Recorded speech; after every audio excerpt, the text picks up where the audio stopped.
Di mana titik tidak masuk akalnya? Di mana titik tidak masuk akalnya? Aksara film passwordnya.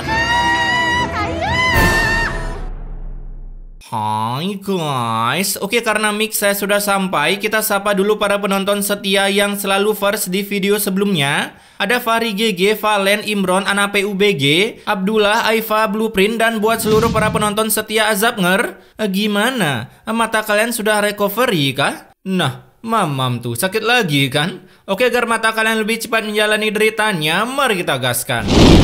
Film yang membuat mix saya koit ini, ya akibat kebanyakan roasting, dibuka dengan seorang begunal wanita bernama Mena yang berujar film dimulai, ia sudah terkena jurus senggol dong. Hasil merasa ingin dibendetkan oleh seorang figuran, Mena pun langsung mendorong beat ember minion ini. Sampai para warga yang tak sempat pasang taruhan siapa yang menang, mereka pun secara cepat menghentikan open war itu karena peraduan antara entitas terkuat di bumi ini bisa menyebabkan kiamat sampai 2 periode. Nah, melihat itu, salah satu minion pun melapor ke suami Mena sehingga saat Mena pulang, tentunya ia diberikan tutur rahayu karena ternyata Mena selama ini sudah memiliki jiwa iri dengki dengan emak-emak dengan beat ember tadi. Terlebih lagi karena saking irinya, Mena pun sempat menyuruh Jono suaminya untuk menjadi TKI ke luar negeri, mengisi lowongan pengganti kakek Sugiono yang hari demi hari semakin menua. Namun karena sang suami tak pandai cosplay jadi kakek-kakek, heran. Seneng banget jadi orang miskin. Siapa sih yang senang jadi orang miskin? Miskin itu keadaan bos. Keadaan yang sesegera mungkin harus kalian ubah. Asik. Si Mena pun lalu melihat rumah mewah milik Ki Baron. Buset, Baron nggak tuh? Raja ke-10 di Most Wanted. Yang dimana si Mena berniat berguru dengan Ki Baron yang katanya seseorang yang memiliki ilmu pintar plus IQ jauh di bawah rata-rata karena hanya orang geblek aja yang berpikir bisa kaya dengan cara instan. Daripada aku nggak kaya-kaya, mending aja sekalian jadi dukun. Wah, akhirnya Mena udah nggak pengangguran ya, sekarang malah punya cita-cita jadi dukun. Keesokan harinya datanglah si Mena ke Ki Baron. Baron cewek ya, kukira berbatang. Saya mau seperti Mbah. Maksudnya mau tua seperti Mbah gitu? Yaelah, tinggal tunggu waktu aja. Dia mau jadi dukun, Blok. Bisa aja. 50 juta. Buset, jadi dukun pun harus nombok 50 juta. Kukira cuman buat yang ono aja yang nombok-nombok. Dan karena harus nombok 50 juta, Mena pun malam harinya diam-diam menjadi Haya Woman ditemani juga oleh sang kameramen dan berburu sertifikat rumah milik Jono yang tentunya pasti ketemu dong. Apa sih yang emak-emak cari nggak ketemu? Ya nggak? Nah, besoknya Mena pun berpura-pura akan bekerja sebagai TKI, ya tenaga kerja ilmu hitam. Tapi untungnya anak dan suaminya tak tahu singkatan itu, lalu membiarkan saja Mena lockout dari rumah daripada menjadi beban kampung durian runtuh. Kemudian saat malam harinya mulailah Ki Baron mengwesi-wesikan si Mena dengan air kembang kembungnya. Kemudian saat malam harinya mulailah Ki Baron mengwesi-wesikan si Mena dengan air kembang kembungnya, lalu memberikan pesan immortality-nya ke Mena untuk mandi di tempat-tempat keramat seperti gunung, hutan, sungai, markas KKB, dan juga gedung sakral di Senayan. Mendengar pesan tersebut, Mena pun langsung cus OTW ke hutan, tapi saat adegan mandinya tak disorot oleh kameramen karena akan membuat genre film ini berubah menjadi film 18++. Jadinya sang kameramen pun menyorot Mena saat sudah selesai mandi dan sedang melakukan persemediannya selama 40 hari. Gila cuy, 40 hari. Asik, hantu apaan pakai mantel? Dan walaupun sudah diganggu oleh hantu-hantu berdasi penunggu gedung sakral, Mena pun tetap saja melanjutkan persemediannya sampai ia bisa menyerap seluruh energi alam di sana. Sampai Mena pun berhasil menguasai teknik Sage modenya. Singkat cerita, saat sudah balik dari semedi, Mena pun ditransferkan kekuatan supra bapakmu karena energi supranatural pastinya nggak seperti itu. Dimana energi dengan efek-efek glitch yang gemoy ini pun berhasil masuk ke tubuh Mena, menjadikan Mena sebagai ratu dukun ilmu hitam. Wah, selamat ya Mena, udah wisuda aja jadi dukun. Namun karena ilmu hitam itu masih cooldown, Ki Baron pun menyuruh Mena mencari tumbal untuk mempercepat cooldownnya. Dan di malam itu juga, si Mena pun langsung mengelok rumah perempuan ini yang sempat memberikan jurus senggol dong ke si Mena. Hasil dengan mulut yang mengeluarkan Kamehameha, sebuah efek yang spektakuler pun terjadi. Ada yang kejar aku, pas aku takut. Kayak skillnya Hanzo aja. Lalu karena efek tersebut membuat perempuan ini seperti akan koit, tapi beruntung suaminya memilih dokter wanita sehingga kematian istrinya pun dapat diundur untuk beberapa saat. Di mana saat malam harinya, datanglah para warga untuk menyaksikan detik-detik terbennetnya istri bapak ini. Karena ketika si Mena membuka mulutnya seperti vacuum cleaner, nyawa perempuan ini pun serasa ikut tersedot sampai akhirnya ia pun terwastetkan. Nah, setelah berhasil mendapatkan satu tumbal dan jenazah ibu tadi sudah dikubur tanpa diberi efek-efek yang ingin menggedik seseorang, 1 bulan kemudian mulai lagi si Mena mengelok suami ibu yang dijadikan tumbal itu karena ia tiba-tiba melihat seseorang di depan pintunya yang sangat misterius dan tiba-tiba... tapi bohong. Ternyata itu hanyalah mimpi dari bapak ini yang sudah diberi clue bahwa jenis orang yang membunuh istrinya yaitu jenis orang tanpa batang. Di sisi lain, Jono pun didatangi oleh debt collector yang sangat family friendly karena mereka datang tanpa menyebut kata-kata kebun binatang yang langsung berniat menyita rumah Jono akibat si begundal istrinya sudah menggadaikannya demi mendapatkan titel S1 perdukunan. Namun beruntung ketika akan disita, Mena pun tiba-tiba ngespon di sana dan langsung membayar seluruh tunggakan-tunggakannya sehingga sertifikat rumah itu pun bisa dikembalikan. Tumben banget ada yang beginian. Biasanya sertifikat rumah nggak mungkin kembali loh kalau udah begundal yang gadein. Kemudian dari jauh datanglah Udin, si suami istri yang dijadikan tumbal oleh Mena, di mana ia sudah curiga dengan Mena karena hanya Mena lah satu-satunya musuh istrinya. Tapi beroja sampai di sana dan menghela nafas, otak si Udin pun tiba-tiba dihapus oleh sutradara karena ia lupa mau ngomong apa. Jadinya ia pun malah memilih logout dari sana. Nah, beberapa hari kemudian Mena pun membuka praktek pengobatan alternatifnya dan mulai mengucap mantra wesi no wesi, besi no besi, sampai membuat emak ini ketakutan. Yaelah, baru aja mau nyuruput teh. Dan karena usaha baru ini membuat para warga di kampung sana gempar karena mereka menganggap itu bukan sebuah pengobatan alternatif melainkan praktek perdukunan. Bukan pengobatan alternatif namanya, tapi bisa dibilang dukun, Pak. Lalu Jono yang mendengar kalau itu bukan pengobatan alternatif melainkan praktek dukun, ia pun langsung cus OTW menemui Mena dan berkata, "Apa benar kamu sekarang jadi paranormal?" "Dukun, Bambang, bukan paranormal." Nah, mendengar otak suaminya yang tak bisa membedakan paranormal dan dukun membuat Mena kesal lalu mengusir suaminya dari sana. Apalagi kebetulan ada seorang pelanggan yang datang ke sana untuk memasang pelet agar para juri terkelepak-kelepak dengannya sehingga ia bisa menang menjadi Miss Universe Indonesia.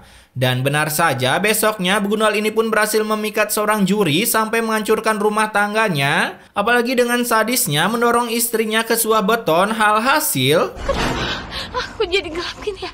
Sepertinya kamu sudah buta sekarang. Kalian masih meragukan demik beton kah? Kala itu melihat seorang figuran menjadi si buta dari gua hantu, Jono pun langsung pulang mencari istrinya untuk menanyakan mantra wesi no wesi level berapa yang ia berikan, sampai hati seorang juri master chef Rindapan terluluhkan. Namun karena hal itu sangat rahasia seperti naskah Super Semar yang hilang karena isinya saking rahasianya, cuaks. Si Mena pun tentunya hanya bisa AFK, tapi sekali bergerak langsung mengatakan azab passwordnya. Aku gak peduli sama namanya dosa. Tapi anehnya Hyodora tak menampakkan dirinya karena mungkin saking takutnya adu mekanik dengan ilmu hitam milik si Mena. Wah, counter Hyodora sudah ditemukan ya guys. Setelah mengatakan password azab, Mena pun kembali mengeluarkan ilmu kegelapannya, di mana dengan cangkem seperti vacuum cleaner, ia pun mencoba memuntahkan segala isi planet. Dan muntahan itu pun bersatu untuk menyerang bapak ini yang terkelepak-kelepak seperti terkena Chidori Hiroshima Nagasaki. Innalillahi wa inna ilaihi raji'un. Mendingan kita bawa ke rumah sakit aja, Pak. Ya ilah, itu udah mati Bambang. Ngapain dibawa ke rumah sakit? Selesai mendeletkan salah satu minion karena saat main rank malah ban Mia. Buset, pasti Bang Pascol nih yang nyuruh nyantet. Hasil Mena pun auto gacor parah, mendapatkan banyak gift hanya bermodalkan cangkem yang seperti vacuum cleaner. Kemudian besoknya selesai mengubur jenazah, Udin pun tiba-tiba kembali diberi otak oleh sang sutradara dengan berpikir kalau Mena lah pelakunya. Apalagi sekarang ia sudah menjadi orang pintar, jadi berkemungkinan membuka usaha jasa delete manusia. Hasil mendengar itu, para skuadnya pun langsung cus ke rumah si Mena untuk meminta pertanggungjawaban atas orang-orang yang di-delete oleh si Mena. Tapi belum sempat mengeluarkan bacotannya, si Mena terlebih dahulu mengultinya dengan berkata seperti ini. Udah sekarang bubar! Bubar! Lah, nurut. Seketika tensinya turun ya guys. Ketika mereka sudah pulang, Jono pun berniat mengejar mereka untuk mengatakan yang sebenarnya. Namun apa daya, seketika si Mena membaca jurus wesi no wesi. Sampai membuat kepala Jono menyundul beton dan nyawanya langsung berflicker menghilang dari raganya. Tumben banget suaminya mati. Biasanya paling anaknya. Agak aneh nih film sekarang.